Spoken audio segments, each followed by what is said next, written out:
The night it happened was soaked in rain and neon light, the kind of night when the city felt both alive and cruel at the same time. Outside the Grand Harbor Hotel, cars swept past in blurred streaks, their tires hissing against the wet road.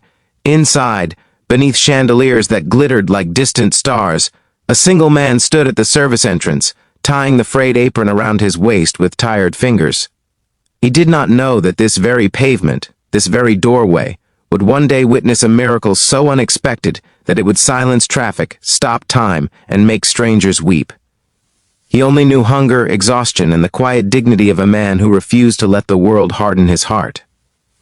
Before this story goes any further, if you believe that kindness still matters, that small good deeds can echo across decades, take a moment to like this video, share it with someone who needs hope, comment your thoughts, and subscribe to the channel. Stories like this survive because people like you believe in second chances. His name was Samuel Brooks, a black waiter in his mid-30s, working double shifts at one of the city's most luxurious hotels. Guests came and went wrapped in expensive coats, laughing softly, barely noticing the staff who glided around them like shadows. Samuel noticed everything. He noticed who was kind and who snapped fingers. He noticed the untouched food scraped into bins at the end of the night. He noticed how easily abundance turned into waste. Most of all, he noticed how invisible he felt, even as his feet ached and his back burned from carrying trays that cost more than his monthly rent. Samuel's life had not always been like this, but it had never been easy. He had grown up in a cramped apartment with a mother who worked herself into illness and a father who disappeared before Samuel could remember his face. From a young age, he learned that survival was quiet and stubborn.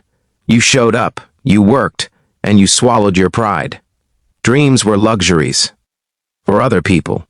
By the time he became a waiter, he no longer asked life for fairness. He only asked for enough. One winter evening, after a particularly brutal shift, Samuel stepped outside the hotel's back entrance to catch his breath. The rain had slowed to a mist, and the alley smelled of damp concrete and discarded food. That was when he saw them. Two small figures huddled near the dumpsters, thin coats clutched tight, faces smudged with dirt and fear.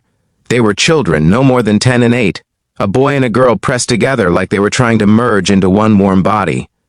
Their eyes followed every movement Samuel made, not with aggression, but with desperate hope. Samuel froze. He knew what hunger looked like. He had worn it himself once, felt it clawing inside him like an animal. He also knew the rules. Staff were not allowed to give leftovers. Management was strict. One complaint, one incident, and he could lose the job that barely kept his lights on. For a long moment he stood there, rain soaking into his shoes, heart pounding with a choice he should not have had to make. He turned back inside. The kitchen was loud with clanging pans and tired laughter. Plates of half-eaten meals sat waiting to be dumped. Steak, bread, warm soup. Food that would be trash in minutes. Samuel gathered what he could, his hands trembling as if the walls themselves were watching. He wrapped the food carefully, shielding it under his coat, and slipped back out into the alley. The children did not speak. They did not need to. Samuel knelt, his knees protesting against the wet ground, and placed the food between them. He waited, watching as they hesitated, then devoured the meal with a ferocity that broke something open inside his chest. He stayed until they were done, until the shaking in their hands eased, until their eyes softened from wild fear into something like relief. Before he left, he pressed a few crumpled bills into the boy's palm. It was almost nothing, but it was his bus money for the week. He told himself he would walk. That night did not end there. Samuel found the children again the next week and the next. He learned their names in fragments, learned that they had lost their parents to an accident, learned that the system had failed them in the quiet ways it so often does. He fed them when he could, watched over them when he had time, became a silent anchor in their drifting world. He never asked for gratitude. He never imagined a future where this mattered. To him it was simple. If you had bread, you shared it. Years passed. The children eventually disappeared from the alley. Samuel never knew where they went. Maybe a shelter, maybe a foster home, maybe somewhere safer, or maybe somewhere worse. He worried about them more than he liked to admit, especially on nights when the rain fell just like it had that first evening. But life did not pause for worry.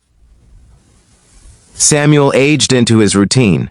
His hair grayed at the temples. His hands grew rougher. The Grand Harbor Hotel renovated, changed managers. polished itself into an even brighter monument to wealth. Samuel stayed steady and invisible, promoted only to longer hours and heavier trays. There were moments when bitterness crept in, moments when Samuel wondered if kindness was just another word for foolishness. He watched guests toss money around like confetti, while he calculated every expense down to the cent. He watched younger staff come and go, chasing dreams he no longer allowed himself to have. Still, when faced with a choice between indifference and compassion, he chose compassion. It was the only part of himself he refused to lose. 22 years is a long time, long enough for memories to blur, for faces to fade, long enough for a good deed to feel like a dream you once had. On an ordinary afternoon, Samuel finished his shift and stepped outside the hotel's main entrance, squinting against the sun. The city hummed with its usual impatience. Then the sound came. A deep, smooth engine rolling closer, commanding attention without asking for it. A Rolls-Royce glided to a stop directly in front of the hotel. Its black paint gleamed like polished glass. People slowed. Phones lifted. Valets stiffened. Samuel stood frozen, apron still tied, unsure why his heart had begun to race. The rear door opened with quiet precision. A man stepped out, tall, well-dressed, confidence woven into every movement. Then a woman followed, elegant, composed, her eyes scanning the world with quiet intensity. They looked at Samuel.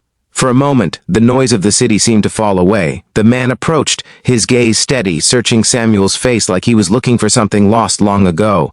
Samuel felt exposed, confused, suddenly aware of his worn shoes and lined hands. He wondered if he was in trouble, if he had unknowingly broken some rule. The man stopped a few feet away and smiled. It was not the smile of a customer. It was something deeper, heavier, carrying years inside it. The woman stepped closer, her eyes shining. Around them, strangers watched, sensing that something extraordinary was unfolding. Samuel did not recognize them at first. Time had transformed them, polished them into people who belonged in a car like that. But then he saw it. In the man's eyes, beneath the confidence and success, there was a flicker of the scared boy from the alley. In the woman's posture, there was the echo of a small girl clutching a threadbare coat. The truth hit Samuel like a wave. His breath caught. His knees weakened. They told him everything in a rush of emotion. How that food had saved them more times than he could know. How that small act of kindness had taught them that the world was not entirely cruel.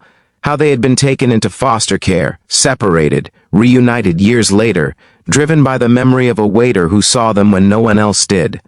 They spoke of education, of struggle, of building businesses from nothing, of carrying Samuel's example like a compass through every decision. The Rolls-Royce was not a symbol of wealth, they explained. It was a symbol of arrival, of survival, of gratitude that had waited patiently for the right moment.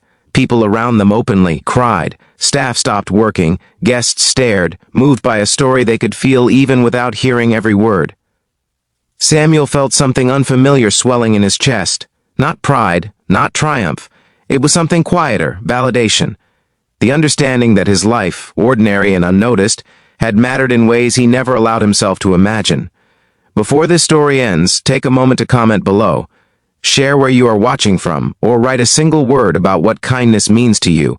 Your words matter more than you know. The siblings offered Samuel more than thanks. They offered security, opportunities, a future without fear.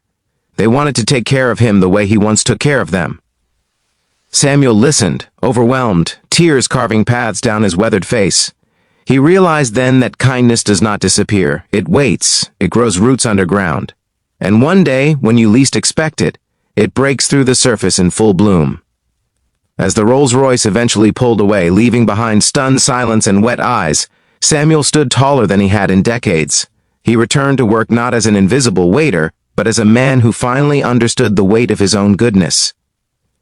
If this story touched your heart, if it reminded you that even the smallest kindness can change a lifetime, please like this video, share it with someone who needs hope, and subscribe to the channel. Your engagement helps stories like this reach the people who need them most, and somewhere, in an alley that no longer feels so dark, two children's lives continue to echo the quiet bravery of a man who chose compassion when no one was watching.